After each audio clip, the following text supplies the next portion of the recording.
Click করুন অ্যাপের bell আইকনে আর সাবস্ক্রাইব করুন এবিপি আনন্দ। সব সময় থাকুন খবরে। আশ্বিনের মাঝামাঝি উঠিল বাজনা বাজি, পূজার সময় এলো কাছে। মধুবিধু দুই ভাই ছুটোছুটি করে, তাই আনন্দে দুহাত তুলি নাচে। পিতা বসি ছিল দাঁড়ে, দুজনে শুধালো তারে, কি পোশাক আনিয়াছ কিনে? পিতা কহে, আছে আছে তোদের মায়ের কাছে, দেখিতে পাইবি ঠিক দিনে।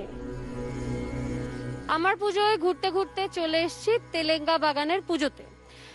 যদিও একটা জিনিস আমার মনে হচ্ছে ডেফিনেটলি দেখে, এই নিউ নর্মালে অন্য বছর এই সময় এই পুজোতে অনেক বেশি জাঁকজমক থাকে।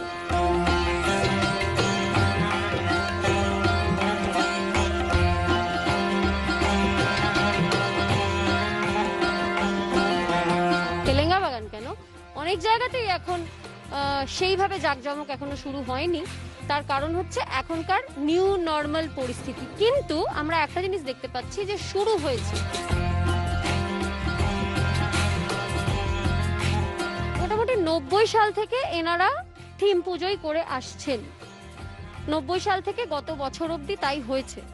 কিন্তু 90 সালের আগে পর্যন্ত এখানে সাবেকি পুজো হতো, জাস্ট সাবেকি পুজো। এই বছর কিন্তু আবার এনারা 90 সালের আগের সেই সাবেকি পুজোয় ফিরে গেছেন। থিম পুজো এবারে কিন্তু হচ্ছে না এখানে। এবারে যেটা হচ্ছে, উদ্দেশ্যটাই হচ্ছে মায়ের আরাধনা।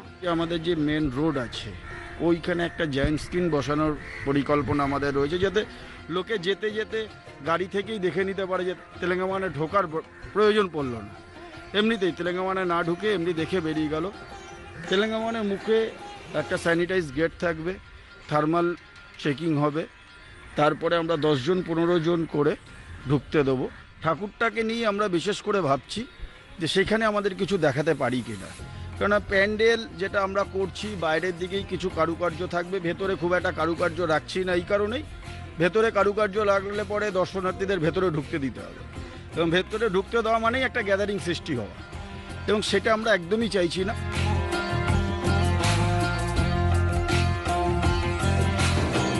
এবার কিছু চাই না মাগো করোনা মুক্তি ছাড়া। ওনারা ঠিক এই কথাটাই বলতে চাইছেন, এবং ওনাদের সঙ্গে আমরাও ঠিক এই কথাটাই বলতে চাইছি। আশা করব মা আমাদের কথা শুনবেন, এবং খুব শিগগির পৃথিবী করোনা মুক্ত হবে, আর আমরা আবার আমাদের পুরনো সুস্থ জীবনযাপনে ফিরে যাব।